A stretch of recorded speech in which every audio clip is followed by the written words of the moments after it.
सिद्धि के चेहरे पर मुस्कुराहट देख कृतिका भी मुस्कुरा दी। चलो तुम कहती हो तो मान जाते हैं। कृतिका सिद्धि के पास आकर बैठ गई। तुम्हें पता है कल मेरे पास शिव के दोस्त का कॉल आया था। उन्होंने कहा है आज रात एक बैचलर्स पार्टी अरेंज की है, हम सबको भी वहां आना पड़ेगा। बैचलर्स पार्टी, वो भी रात में? तुमने आंटी को बताया?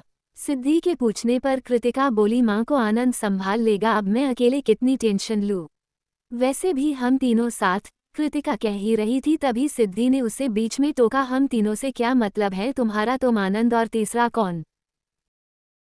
और कौन सिद्धि तीसरी तुम? कृतिका की ये कहते ही सिद्धि उठकर खड़ी हो गई। नहीं नहीं, मैं कहीं नहीं जाऊंगी। रात के वक्त पार्टी, पापा से क्या कहूंगी मैं? तुम्हें तो अच्छे से मालूम है पार्टी वगैरह मुझे नहीं पसंद, मैं नहीं जाऊंगी। सिद्धि ऐसा मत बोला, तुम्हारे बिना मैं भी कहीं नहीं जाऊंगी, फिर चाहे कोई कितना भी बुलाओ। सिद्धि जिद मत करो, तुम्हारी पार्टी है, तुम्हें इतना प्यार से इनवाइट किया गया है, तुम नहीं जाओगी तो सबको बुरा लगेगा। एग्जैक्टली, तुम नहीं जाओगी तो मुझे बुरा लगेगा, आगे तुम खुद ही सोच लो। कृतिका नाराज होकर जाने लगी तो सिद्धि ने उसकी कलाई पकड़ ली। ठीक है तुम जीती मैं हारी, लेकिन कोशिश करना हम जल्दी वापस लौट आए। कृतिका ये सुन मुस्कुरा दी। अरे तो मैं कौन सा वहां घर बसाने जा रही हूँ, जल्दी लौट आएंगे। शाम का वक्त, शिव का बंगलो। दक्ष ने तेजस के रूम का दरवाजा नॉक किया। तेजस ने जैसे ही दरवाजा खोला दक्ष अंदर चला आया। और कितना वक्त लगेगा तैयार होने में तुम्हें? रिलैक्स ब्रो, पार्टी रात में है और अभी अच्छा खासा वक्त है हमारे पास तैयार होने के लिए। ये जल्दबाजी क्यों? तेजस के पूछने पर दक्ष बोला जल्दबाजी करनी पड़ती है वरना तुम और शिव दोनों तैयार होने में लड़कियों से ज्यादा वक्त लगाते हैं। ब्रो आप अपनी तारीफ हमारा नाम लेकर क्यों कर रहे हो? सबको पता है तैयार होने में कौन सबसे ज्यादा वक्त लगाता है। तेजस की बातों में तारीफ कम और बेइज्जती ज्यादा थी। दक्ष बात बदलते हुए बोला अच्छा ये बताओ होटल की अरेंजमेंट पूरी हो गई ना?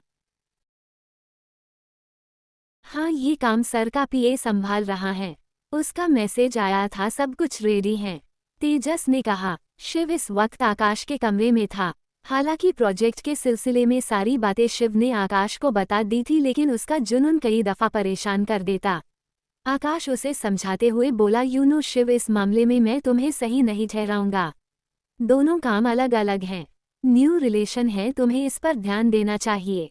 बिजनेस का क्या है, हम कर ही रहे हैं, कुछ टाइम बाद फोकस कर सकते हो।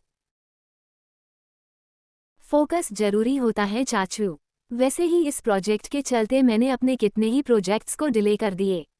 मैं इसे वक्त पर पूरा करना चाहता हूँ शिव, लेकिन इन सब में कृतिका के पापा को इन्वॉल्व करने की क्या जरूरत थी?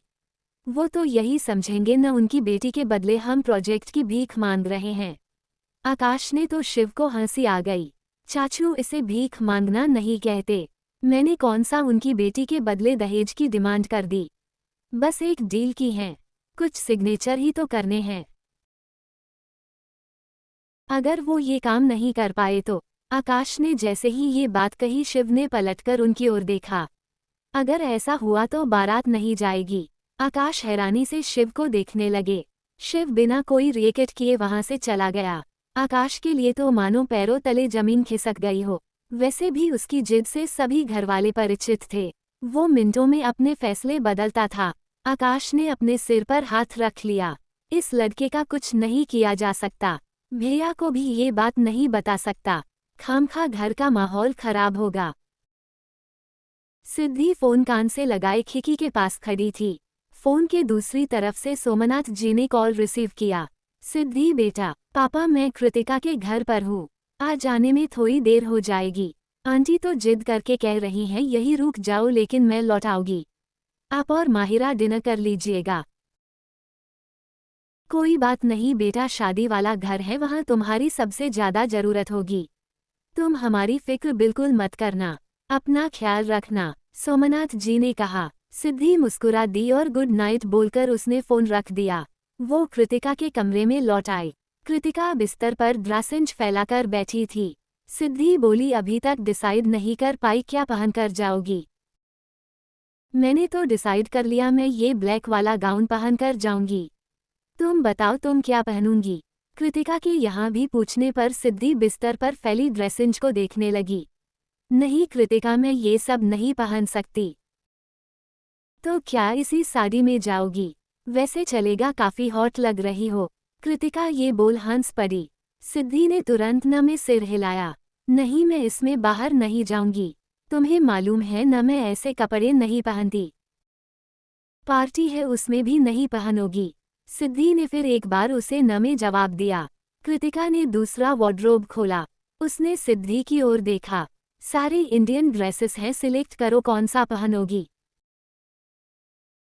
जो तुम्हें ठीक लगे, सिद्ध ने कहा। कृतिका सोचने लगी, फिर वो मुस्कुराकर बोली, आसमानी रंग तुम पर बहुत ज्यादा खिलता है। आसमान से उतरी हुई परी लगती हो। कृतिका ने एक नीले रंग का फ्रॉक सूट निकाला और सिद्धि को देकर बोली, जाओ चेंज करके आओ, फिर रेडी भी तय होना है तुम्हें। सिद्धि ड्रेस लेकर चेंजिंग रूम की तरफ बढ़ गई। कृतिका वार्डरोब बंद करते हुए मन ही मन खुद से बोली, आज तो तुम्हें परी की तरह डेकोरेट करूंगी ताकि सीधे आनंद के दिल में बस जाओ। बहुत ही खास दिन है आज। कितना खूबसूरत पल होगा जब आनंद तुमसे अपने प्यार का इजहार करेगा। कुछ देर बाद सिद्धि चेंज कर बाहर आई। कृतिका आईने के सामने खड़ी अपना मेकअप कर रही थी। सिद्धि को देख वो मुस्कुरा दी। मैंने कहा था ना, तुम पर ये रंग बहुत खिलेगा। यहाँ आकर खुद ही देख लो कितनी प्यारी लग रही हो। कृतिका उसका हाथ पकड़ उसे ड्रेसिंग टेबल के पास ले आई। उसने सिद्धि को चेयर पर बिठाया और उसके बालों को संवारने लगी।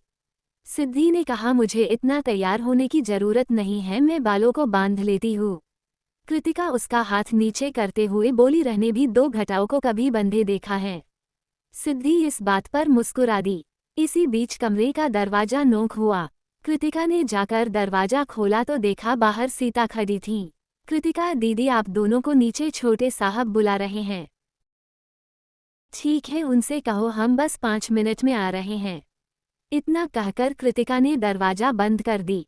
वो सिद्धि से बोली, देखा जनाब हमारा इंतजार कर रहे हैं। कब से उसे फोन लगा रही हूँ, पिक ही नहीं कर रहा। पता नहीं कहाँ गायब था। हो सकता है किसी काम से गए हो, वैसे भी शादी वाला घर है। सिद्धि ने दुपट्टा गले में डाला और कृतिका के पास चली आई। दोनों विला से बाहर आए जहां आनंद उन दोनों का इंतजार कर रहा था। दूर से चीजें इतनी नजर नहीं आई, लेकिन जैसे जैसे कर वो लोग करीब आए, आनंद की नजर सिद्धि पर जम सी गई। वो तो पल भर के लिए अपने होशोवास गुम कर बैठा। तुझे अश्कों पे छुपाया है, तुझे पलकों पे बिठाना अभी बाकी है। किसी आयत की तरह ये जाने जहां तुझे आंखों से लगाना बाकी है। लीजिए जनाब, यहाँ है। अरे भाई, कहाँ गुम हो गए थे? पता है कब से हम लोग वेट कर रहे हैं। कृतिका की आवाज सुन आनंद अपने होश में आया। वो मुस्कुराते हुए बोला, मैं तो कहता हूँ तुम दोनों मत जाओ, यहीं पर रहो। क्योंकि तुम लोग साथ जाओगे तो न जाने रास्ते में कितने लोग बेहोश हो जाएंगे। कृतिका ने उसके पेट में कोहनी मारी। शट अप, हम लोग क्या इतने बुरे लग रहे हैं? यार मजाक ही तो किया था, इतनी तेज मारने की क्या जरूरत थी? आनंद दर्द भरी में बोला। सिद्धि ने कृतिका को पीछे किया। क्या करती हो तुम भी? आनंद, आप ठीक तो हैं? हाँ, तुम्हें देखकर तो कोई भी ठीक हो सकता है। चले, हमें देर हो रही है। आनंद ने आगे बढ़कर गाड़ी का दरवाजा खोला। इससे पहले सिद्धि अंदर बैठती कृतिका अंदर जाकर बैठ गई और उसने आनंद को जीभ चिढ़ाई। आनंद ने मुंह बना लिया। सिद्धि बोली, मजाक कर रही है, आप अंदर बैठिए। ये बोल गाड़ी के दूसरी साइड चली आई। आनंद मन ही मन बोला, बहन नहीं, दुश्मन है मेरी। उनकी गाड़ियां वहां से रवाना हो चुकी थी।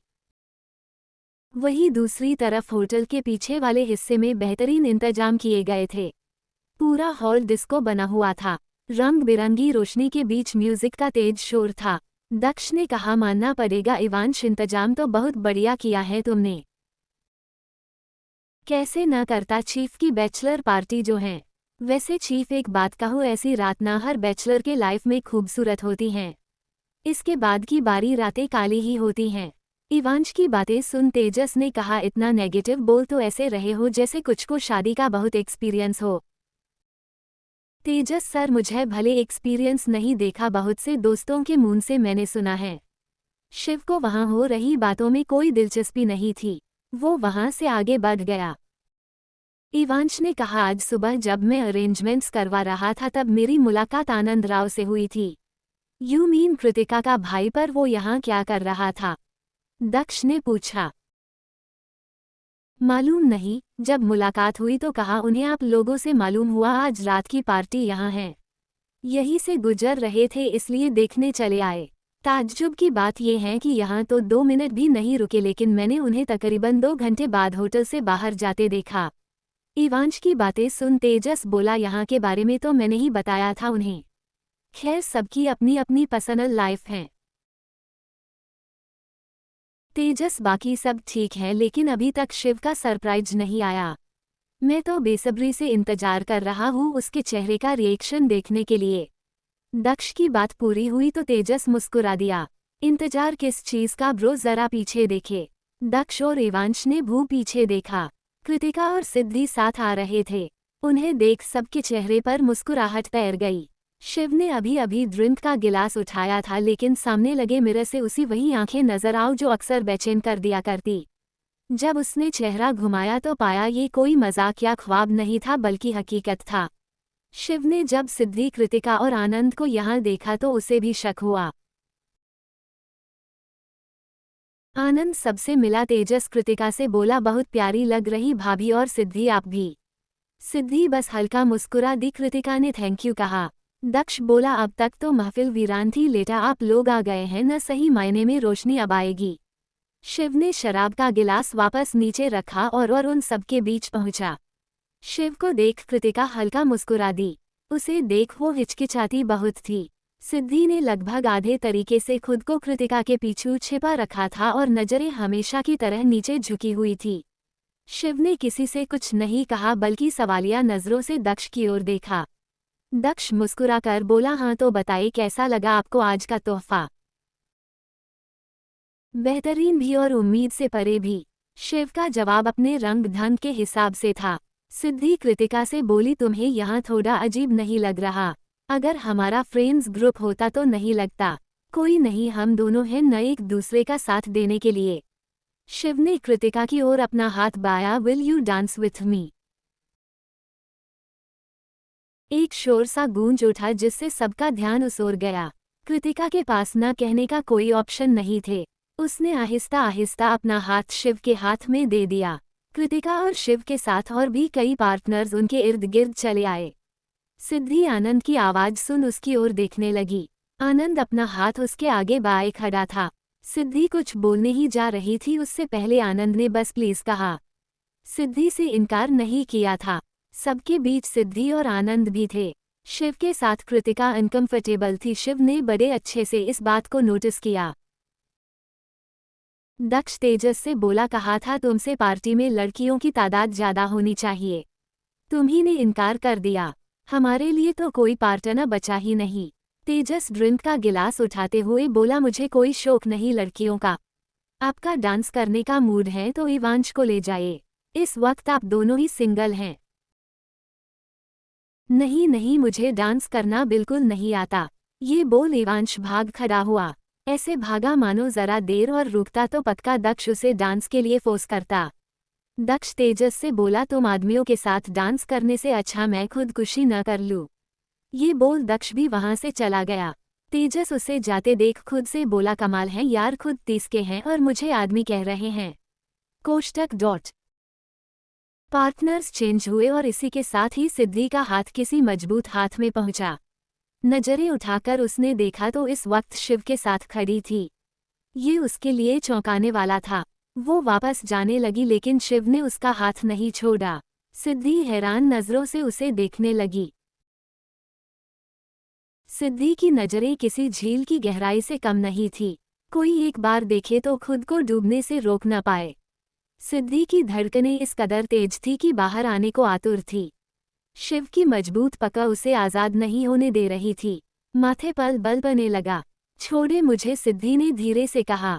शायद ही शिव ने शोर में ये बात सुनी होगी, लेकिन न जाने उसे क्या हो गया। उसने सिद्धि का हाथ छोड़ा और वहां से चला गया। सिद्धि भी सबके बीच से निकल गई। म्यूजिक फिर से लाउड हो चुका था। सिद्धि को शराब की स्मेल काफी परेशान कर रही थी। आदि नहीं थी ऐसी जगह जाने की। शिव को ड्रिंक करते देख कृतिका ने पूछा, आपने कभी बताया नहीं आप ड्रिंक भी करते हैं? शिव ने गिलास नीचे रखा और कहा, मैंने तो बहुत सी बातें नहीं बताई। जिंदगी बहुत लंबी है, अच्छे से जान लेना मुझे। शराब अच्छी आदत नहीं, जहर है। कृतिका ने कहा तो शिव बोला, मैं इससे भी ज्यादा जहरीला हूँ। मुझ पर इसका कोई असर नहीं और मैं कंपनी लिमिट बहुत अच्छे से पहचानता हूँ। तुम क्या लेना पसंद करोगी? कुछ नहीं, मैं यूं ही ठीक हूँ, कृतिका ने कहा। सिद्धि दूर अकेली खड़ी थी। कृतिका और शिव को बातें करते देख वो अपनी जगह ही रुक गई। उन दोनों को डिस्टर्ब नहीं करना चाहती थी। सिद्धि जैसे ही पलटी किसी से टकरा गई। वो आदमी सॉरी बोलकर आगे बढ़ गया। कुछ ज्यादा ही जल्दबाजी में था। अजीब आदमी है, ठीक से सॉरी बोलना भी नहीं सीखा। सिद्धि, अकेले अकेले किससे बातें कर रही हो? दक्ष के पूछने पर सिद्धि ने कहा, किसी से नहीं। मुझे क्यों ऐसा लग रहा है तुम्हें यहाँ अच्छा नहीं लग रहा? वो बात नहीं है, बस मुझे आदत नहीं है ऐसी पार्टियों में आने की, सिद्धि ने हिचकिचाते हुए कहा। आनंद के सामने टेबल पर सॉफ्ट ड्रिंक रखी थी। उसने मन में कहा, मैं सही तो करने जा रहा हूं न, कहीं कुछ गलती तो नहीं होगी। पता नहीं। वेटर ने शिव के लिए दूसरा ड्रिंक का गिलास आगे बढ़ाया। शिव उसे उठाने ही वाला था कि तभी उसके फोन की बेल बजी। अंदर शोर ज्यादा था इसलिए शिव फोन लेकर बाहर चला गया। कृतिका आनंद के पास चली आई। क्या सोच रहे हो, कब बताओगे सिद्धि को अपने दिल की बात? उद्धरण डॉट। तुम्हारे जाने के बाद सिद्धि से बस इतना कहना, तुम आज शिव के साथ जाएगी, वो तुम्हें घर ड्रॉप करेगा। होटल रूम में कुछ अरेंजमेंट्स की हैं मैंने, तो बस छोटा सा सरप्राइज है उसके लिए। हाउ रोमांटिक, मैंने सोचा नहीं था मेरा इतना दिमाग लगा सकता है। चलो साबित हो गया तुम इतने बेवकूफ़ भी नहीं हो। कृतिका ये हंस पड़ी। शिव वापस अपनी जगह पर आकर बैठ गया। सामने कोई और बार अटेंडर खड़ा था। शिव ने कोई सवाल नहीं किया और ड्रिंक का गिलास खत्म किया। तेजस दक्ष के पास आकर बोला, डैड का फोन था, पूछ रहे थे कब आओगे? तो बताया क्यों नहीं, पार्टी में हैं। बता दिया और ये भी कह दिया हमारा वेट न करे। वैसे बिग ब्रो नजर नहीं आ रहे। तेजस ने आसपास नजरें दौड़ाते हुए कहा, अपनी भाभी से जाकर पूछो। कृतिका इस वक्त सिद्धि के साथ खड़ी थी। सिद्धि, तुम्हें आनंद घर ड्रॉप कर देगा, मैं शिव के साथ जाऊंगी। उन्होंने कहा है वो मुझे घर ड्रॉप कर देंगे। शोर की वजह से कृतिका को तेज आवाज में कहना पड़ रहा था। सिद्धि बोली, इस वक्त जाना जरूरी है क्या? कृतिका, हमें घर जाना चाहिए। सिद्धि, मैं उन्हें नाराज नहीं कर सकती, उन्होंने कहा तो जाना ही पड़ेगा। ये बोल कृतिका जाने लगी तो तेजस उसके सामने चला आया। भाभी, भैया कहाँ हैं? देखा आपने उन्हें? मुझे नहीं मालूम, अभी तो कुछ देर पहले यही थे। हाँ यही थे, लेकिन अभी पता नहीं कहाँ हैं।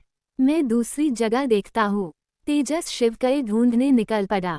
शिव जैसे ही लिफ्ट से बाहर आया उसने टाई की नोट ढीली की।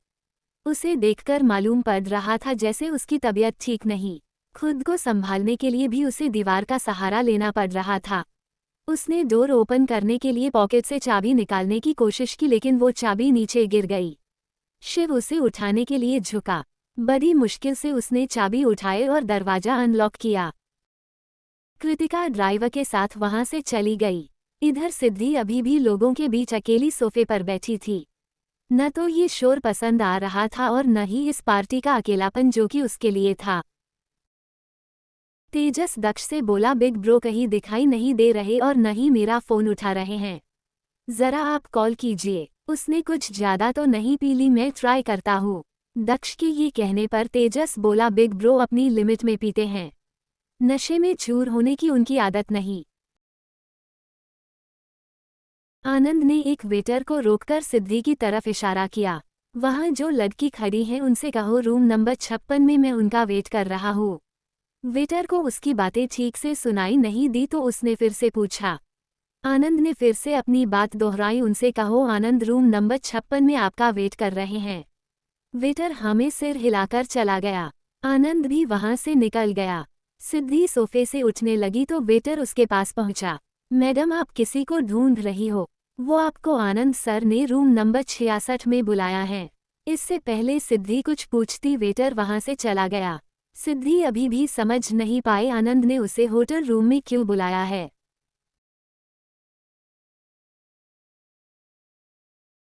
सिद्धि भी वहां से निकल गई। होटल स्टाफ से पूछती हुई वो सेकंड फ्लोर पर पहुंची। वो रूम नंबर 56 के ठीक सामने से गुजरी। वेटर ने शायद गलत नंबर सुना और उसे वही बताया।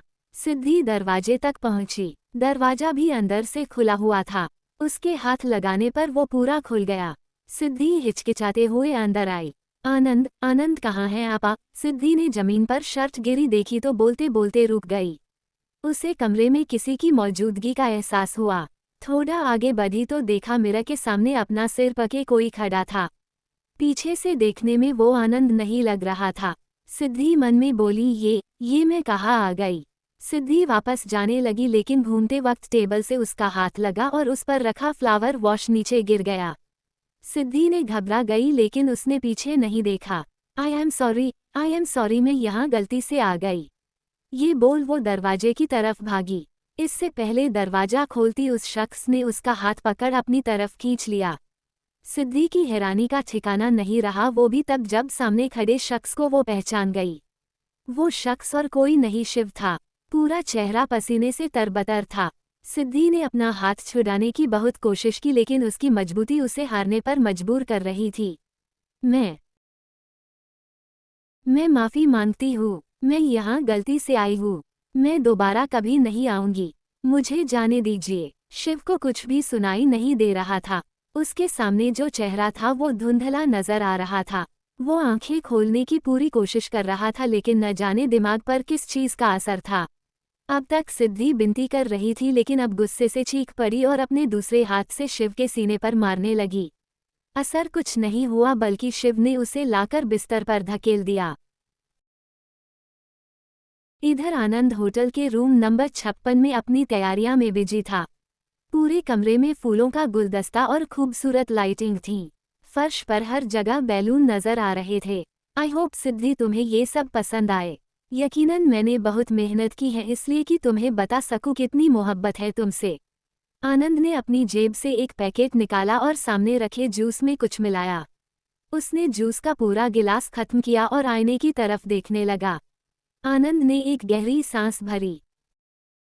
तेजस बाहर गाड़ी के पास खड़ा वेट कर रहा था। कुछ देर बाद दक्ष बाहर आया। इवांश को वहां देखकर दक्ष ने सवाल किया, तुम अभी तक यही हो? मुझे लगा शिव को लेकर घर चले गए। चीफ से तो मैं काफी देर से नहीं मिला। इनफैक्ट कॉल भी किया लेकिन उन्होंने उठाया नहीं। इवांश ने कहा, इस लड़के का कोई भरोसा नहीं कब क्या कर दे। चलो तेजस, आई एम श्योर हमें बिना बताए ये घर पहुंच गया होगा। दक्ष और तेजस गाड़ी में बैठे और वहां से निकल गए। लॉन में एक प्रकार से गहरी शांति छाई हुई थी। तभी कमरे का दरवाजा खुला और भागती हुई लड़की बाहर निकली। 4 कदम भी नहीं लिए थे उसने और फिसलकर फर्श पर गिरी मानो किसी ने धक्का दिया हो। पूरा चेहरा बालों से ढका हुआ था। उसकी गहरी सांसों की आवाजें उस शांत से वातावरण में शोर उत्पन्न कर रही थी। आहिस्ता आहिस्ता उसने अपना चेहरा उठाया। आंखों में डर इस कदर समाया था मानो होशो हवास में न हो। उसने चेहरा घुमाकर कमरे की तरफ देखा जिसका दरवाजा अभी भी खुला हुआ था। वो और कोई नहीं सिद्धि थी। वो रो पड़ी लेकिन जल्द ही उसने मुंह पर हाथ रख लिया। इस डर से कहीं कोई उसकी आवाज सुन न ले। चेहरे की रंगत गायब थी। आंसुओं में आंखें पूरी तरह भीग चुकी थी। कपड़े भी अस्त व्यस्त थे। खुद को संभालते हुए वो उठ खड़ी हुई। ताज्जुब की बात ये थी चलने में कठिनाई हो रही थी उसे, फिर भी दर्द की एक आह मुंह से नहीं निकाल पा रही थी। खुद को संभालने के लिए उसने दीवार का सहारा लिया। जाने कैसे हाथों से लगकर वाश नीचे गिर गया जो कि पानी से भरा हुआ था। शीशा टूटकर चकनाचूर हो गया। अनायास ही उस लड़की के कदम उस कांच के टुकड़े पर पड़ा और दर्द की वजह से उसने होठों अंदर ही अंदर भींच लिया। पानी से भरे वॉश में एक मछली थी जो जमीन पर जलविहीन होने के कारण तड़प रही थी। उस मछली और उस लड़की में इस वक्त कोई फर्क नहीं था। मानो दोनों की ही तड़प एक सी हो, खुद की सांसों को बचाने की तड़प।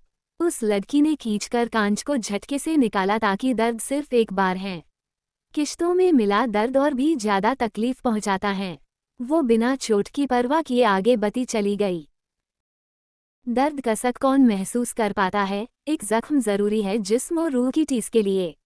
जुदाई में नहीं मरते किसी की ये सच है, हिज़्र नश्तर जरूरी है हर पल जीते जी मरने के लिए। इंतजार की तड़प कौन समझता है, एक बेचैनी जरूरी है हर लम्हा दहलीज पे एक दस्तक सुनने के लिए। सिर्फ बातों से कौन सीख पाया है, एक हादसा सबको जरूरी है कुछ सीखने के लिए। नहीं थमती दास्तां जिस्म और रूह जार करने की, और बाकी है क्या दरिंदगी की हद पार करने को। आग फिर उठी है, अंगारे दहके हैं आज, चारों तरफ काट दो उंगलियां जो उठे इज्जत तार करने को। जहां जहां से उसके पैरों के निशा गुजरे लाल रंग की सियाही जमी को रंगती चली गई। जाहिर था उसके आंसुओं से फिर आज चार दीवारी के पीछे कोई हजार मौत मरी होगी। आज फिर किसी के दामन को तार तार किया होगा। शरीर का पता नहीं लेकिन आत्मा वो जरूर छली हुई होगी। होटल से निकलकर सिद्धि बदहवास सी सड़क पर चलने लगी। रह रहकर कान में अपनी चीखें सुनाई दे रही थी उसे। सुनसान सड़क पर न कोई गाड़ी थी और न ही लोग नजर आ रहे थे। सफर उसने पैदल ही तय किया। घर पहुंची और सीढ़ियों पर रुककर भीगी पलकें उठाकर उसने अपने घर को देखा। सिद्धि ने गमले के नीचे रखी चाबी उठाए और दरवाजा खोल अंदर चली आई। देर रात का समय इसलिए कोई जागा हुआ नहीं था। सिद्धि अपने कमरे में पहुंची और आते ही वॉशरूम के अंदर चली आई। एक तो रात का ठंडा मौसम, ऊपर से इतनी दूर चलकर आना। खुद का बिल्कुल होश नहीं था उसे। वो तो खुद को खुद में समेत शावर के नीचे जा बैठी। रो पड़ी वो, मुंह पर हाथ रख लिया ताकि उसकी चीख कोई न सुन पाए। वो किस कदर टूट रही थी कोई नहीं समझ सकता था। सिद्धि अपने हाथ देखने लगी। लाल निशान अब पूरे शरीर पर था। सब खत्म हो गया। मैंने आपकी इज्जत का तमाशा बनाकर रख दिया पापा। सब खोकर आ गई, सब कुछ गंवा दिया। सिद्धि घंटों तक बैठी वहां रोती रही। सुबह का वक्त, रूम नंबर 56। आनंद की जब आंख खुली तो ऐसी महसूस हुआ जैसे सिर चकरा रहा है। पूरा कमरा ठीक वैसा ही था जैसे उसने रात में डेकोरेट करवाया था। आनंद हैरान इस बात से था। उसने जो कुछ सोचा ऐसा कुछ नहीं हुआ। सिद्धि कमरे में आई ही नहीं। वो कब सोया उसे खुद भी याद नहीं। आनंद अपना सिर पकड़कर बोला कुछ तो गलत हुआ है। मैंने ड्रिंक की उसके बाद का मुझे कुछ भी याद नहीं। ऐसे कैसे हो सकता है? सिद्धि कहाँ गई? ओह शिट, मैं उसे कैसे अकेला छोड़ सकता हूँ? आनंद तुरंत उस होटल रूम से बाहर निकल गया। इधर शिव का कोई अता पता नहीं था। ज्योति तेजस के कमरे में पहुंची। तेजस इस वक्त सो रहा था। ज्योति उसके सिर पर हाथ फेरकर बोली, तेजस ये उठने का वक्त है बेटा। तेजस ने अपनी आंखें नहीं खोली, बस अपना सिर उनकी गोद में रख लिया। कल रात देर से सोया था मॉम। एक तो तुम लोगों की पार्टी कभी खत्म नहीं होती। आज संगीत सेरेमनी है, रात को वैसे ही हंगामा होगा। क्या जरूरत थी कल पार्टी करने की? मॉम शादी के बाद बिग ब्रो बैचलर तो नहीं रहेंगे ना। हम तो बस भाभी और उनकी मीटिंग करवाना चाहते थे। पार्टी के बहाने ही सही। मीटिंग? बेटा परसों शादी है, अब तो रोज ही मीटिंग होगी उनकी। वैसे शिव कहाँ है? ज्योति की ये पूछने पर तेजस ने कहा अपने कमरे में होंगे और कहाँ जाएंगे। मैं गई थी लेकिन शिव वहाँ नहीं था और न ही किसी ने बाहर जाते देखा। तेजस को ये बात सुनकर थोड़ी हैरानी हुई। वो उठकर बैठ गई। निकल गए होंगे सुबह की सैर पर। वो कब क्या करते हैं किसी को मालूम थोड़ी न होता है। आ जाएंगे, टेंशन मत लीजिए। ज्योति उठते हुए बोली, तुम रेडी हो जाओ फिर मैं नाश्ता लगवाती हूँ। ये बोल ज्योति वहां से चली गई। तेजस उठकर दक्ष के रूम में पहुंचा। दक्ष इस वक्त वॉशरूम में था। तेजस दरवाजा नोक करते हुए बोला, ब्रो आप बिजी तो नहीं हैं? दरवाजा खुला और मुंह में ब्रश दबाए बाहर निकला। एटलीस्ट ब्रश तो करने दो। बिग ब्रो घर में नहीं है। मुझे नहीं लगता रात को घर आए हैं। दक्ष फीका मुस्कुराया। आई एम श्योर अपनी होने वाली बेगम को घर ड्रॉप करने गया होगा और ससुराल वालों ने वही रोक लिया होगा। अब मेरा दिमाग मत खाओ और मुझे ब्रश करने दो। दक्ष ने वापस से दरवाजा बंद कर लिया। तेजस मन महसूस कर रह गया। उसकी बात पूरी नहीं हुई इसलिए। शिव के हाथ में हलचल हुई। आंखें खोलने में परेशानी महसूस हो रही थी। बड़ी मुश्किल से वो उठकर बैठा। आंखें खुली तो खुद को एक अनजान जगह पाया। शिव ने आसपास टूटी बिखरी चीजों को देखा। किसी लिहाज से उसे कमरा नहीं कहा जा सकता था। शिव को हैरानी हो रही थी, वो ऐसी जगह कर क्या रहा है। उसने आंखें बंद की और गर्दन पर हाथ रखा। ज्यादा कुछ याद तो नहीं आया, लेकिन किसी की चीखें जरूर याद आई। शिव ने तुरंत अपनी आंखें खोल ली। तभी उसकी नज़र टेबल के पास एक चमकती हुई चीज पर गई। किसी के पैरों की पायल थी। शिव ने उसे उठाया और पहचानने की कोशिश करने लगा। यहाँ रुकना उसे बेहद अजीब लग रहा था। उसने अपने कपड़े पहने और होटल रूम से निकल गया। सुबह का वक्त, सिद्धि का घर। माहिरा सोमनाथ जी को चाय दी और जाने लगी। सोमनाथ जी ने पूछा, सिद्धि कहाँ है? पता नहीं पापा, मैं उनके रूम में गई ही नहीं, अभी आती हूँ। ये बोल माहिरा सिद्धि के कमरे में पहुंची। सिद्धि ब्लैंकेट ओढ़कर सो रही थी। माहिरा को शरारत सूझी। वो अंदर आते हुए बोली, वाह जी वाह, हमें तो बड़ी नसीहतें दी जाती हैं। रात को पार्टी में नहीं जाया करते, देर रात को घर नहीं लौटते, यहाँ कोई खुद को भी देखे। सारे नियम तो छोटों पर ही लागू होते हैं। माहिरा की आवाज़ें सुन सिद्धि की नींद टूट गई। माहिरा हंसते हुए बोली, कैसा लगा दी? आप भी मुझे यही लेक्चर देती थी ना, आज मैंने दे दिया। वैसे बताए ना, कल की पार्टी कैसी थी? कल की पार्टी का जिक्र सिद्धि की आंखों के सामने खौफनाक मंजर उभर आया। सिद्धि की ओर से कोई जवाब न मिलने के कारण माहिरा को भी बड़ा अजीब लगा। वो सिद्धि के नज़दीक चली आई। दी, क्या हुआ, आप कुछ बोल क्यों नहीं रही? माहिरा ने जैसे ही उसका हाथ छुआ, उसे महसूस हुआ उसका बदन कितना गर्म है। वो सिद्धि का माथा छूकर बोली, दी आपको तो फीवर है, आपने किसी को कुछ बताया क्यों नहीं? मैं अभी डॉक्टर अंकल को फ़ोन करती हूँ। नहीं, तुम किसी को फ़ोन नहीं करोगी। मैं ठीक हूँ, हल्का फीवर है, मैं मेडिसिन ले चुकी हूँ। सिद्धि ने उसे टोकते हुए कहा। ऐसे कैसे आप मेडिसिन ले चुकी हैं, वो भी बिना पूछे? मैं एक नहीं सुनूंगी, अभी पापा से कहती हूँ। माहिरा जाने लगी तो सिद्धि उठकर बैठ गई। माहिरा, खबरदार, जो तुमने पापा को कुछ भी बताया तो लो परेशान हो जाएंगे, सिद्धि ने गुस्से में कहा। माहिरा भी हैरान नज़रों से उसे देखने लगी। सिद्धि अपने लहजे में नरमी लाकर बोली, कल रात ही डॉक्टर से मेडिसिन ले ली थी। मेरी फिक्र मत करो, प्लीज पापा को कुछ मत बताना, मैं आराम करना चाहती हूँ। और राइट, मैं कुछ नहीं बोलूंगी उनसे, आप आराम कीजिए। किसी चीज की जरूरत हो तो मुझे बता दीजिएगा। इतना कहकर माहिरा कमरे से बाहर चली गई। सिद्धि पैरों को मोड़कर बैठ गई। उसने टेबल पर रखी अपनी माँ की तस्वीर उठाई। काश आप यहाँ होती, कम से कम आपके सीने में लगकर फूट फूट कर तो रो सकती थी। किससे कहूंगी मेरे साथ क्या हुआ? किसे बताऊंगी मेरी इज्जत को तार तार किया गया? माँ, कौन यकीन करेगा मुझ पर, मैं बलात्कार का शिकार हुई। किससे कहूंगी, वो रेपिस्ट और कोई नहीं, मेरी दोस्त का होने वाला पति है। कहते कहते सिद्धि का गला भर आया। अपनी माँ की तस्वीर को सीने से लगाकर सिसक पड़ी। सुबह का वक्त, राव विला। गाड़ी की सफाई करते वक्त ड्राइवर को एक बैग मिला। उसने लाकर वो बैग सीता को दे दिया। सीता उस बैग को देखते ही पहचान गई।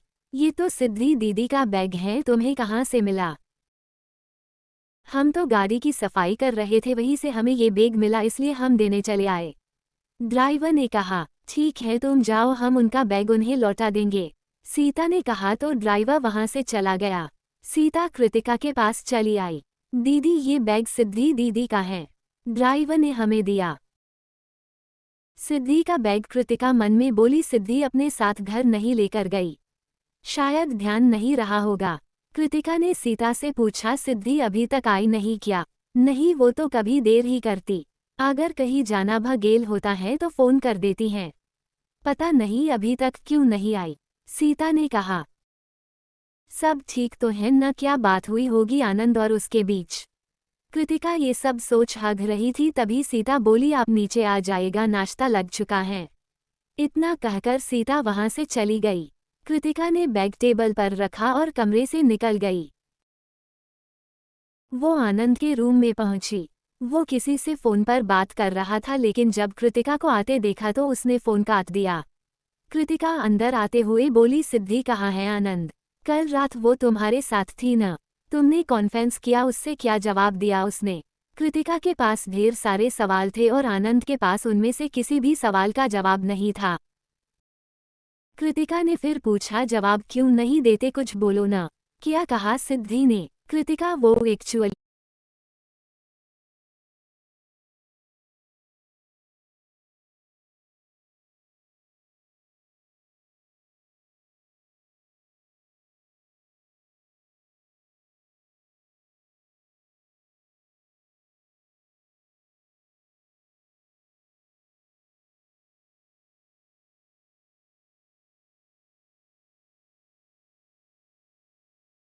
आनंद को इस तरह हिचकिचाते देख कृतिका बोली, मुझे डरा क्यों रहे हो आनंद, बोलो ना। क्या जवाब दिया उसने?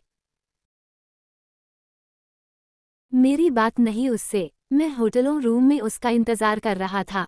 वेटर सू मैसेज भिजवाया था कि मैं उसका वेट कर रहा हूँ, लेकिन वो वहाँ आए ही नहीं। पता नहीं मुझे कब नींद आई। आंखें खुली तो दूखा सुबह हो चुकी थी। आनंद की बातें सुन कृतिका बोली, क्या कह रहे हो तुम? तुम्हें कुछ मालूम भी है? कल मैं पार्टी से निकल गई। वो तुम्हारे पास नहीं आई तो फिर गई कहाँ? आनंद, तुम जानते हो वो हमारे साथ गई थी, यानी हमारी रिस्पॉन्सिबिलिटी थी। तुम कैसे इतने केयरलेस हो सकते हो? रिलैक्स कृतिका, मैं बहुत शर्मिंदा हूँ अपनी गलती के लिए। तुम प्लीज उसे फोन करके पूछो ना। कैसे फोन करूँ? उसका पर्स हमारी गाड़ी में था, अभी अभी ड्राइवर को मिला। फोन भी उसी में है। कृतिका परेशान होकर बोली। आनंद भी गिल्ट महसूस कर रहा था।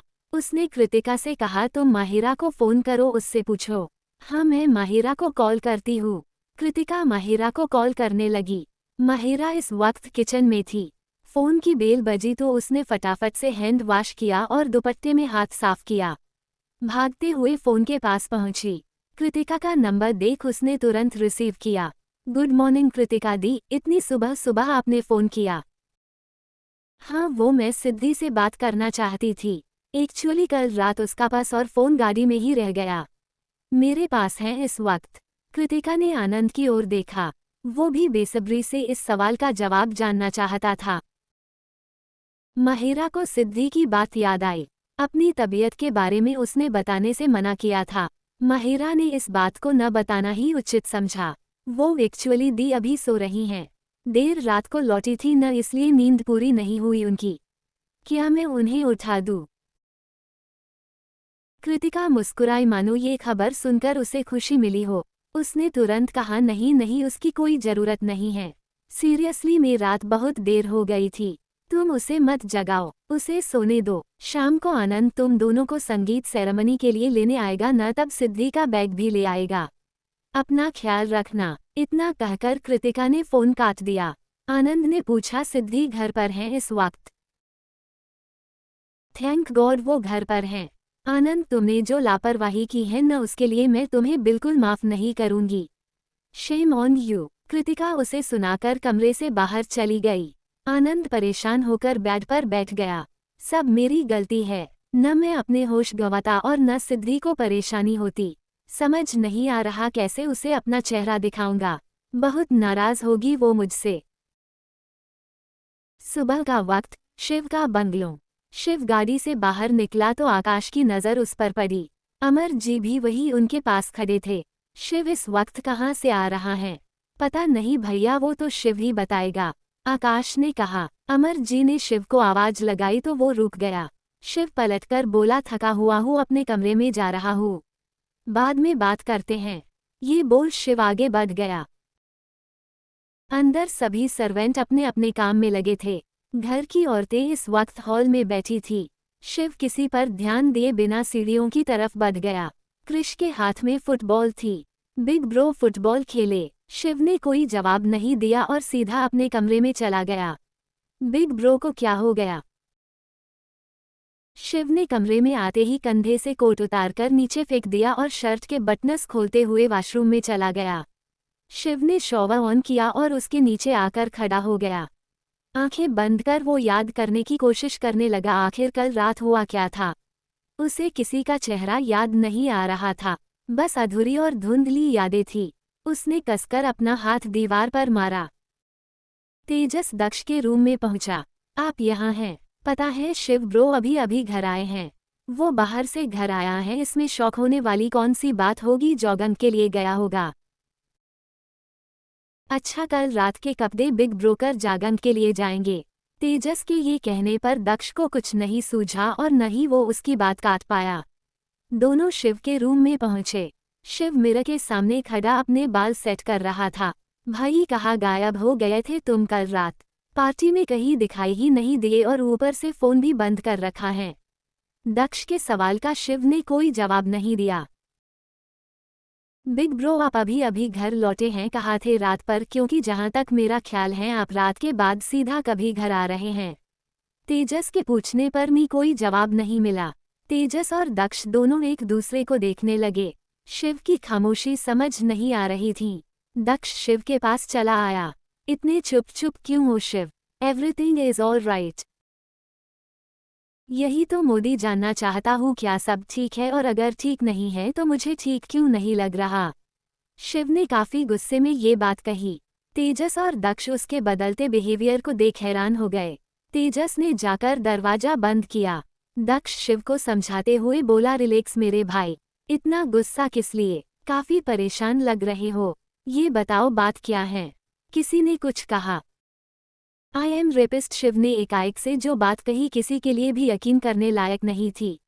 तेजस आगे बढ़कर बोला, बिग ब्रो मुझे लग रहा है आपने किसी बात का टेंशन ले लिया है। आराम से बैठे, यूं ही कुछ भी न बोले। शिव चेहरा उठाकर गुस्से से बोला, तुम लोगों को मैं पागल दिखाई दे रहा हूँ? मजाक करूंगा क्या? कल जो मेरी हालत थी एक्सप्लेन भी नहीं कर सकता। मेरा खुद पर बस नहीं था। क्या किया मैंने मैं नहीं जानता। मुझे चीखें सुनाई दे रही हैं किसी की। आंखें बंद करता हूँ तो किसी की सिसकियां सुनाई देती हैं। क्या मजाक है ये सब? मजाक नहीं है तो फिर क्या है? मैं कैसे मान लूँ आप ये घटिया काम कर सकते हैं?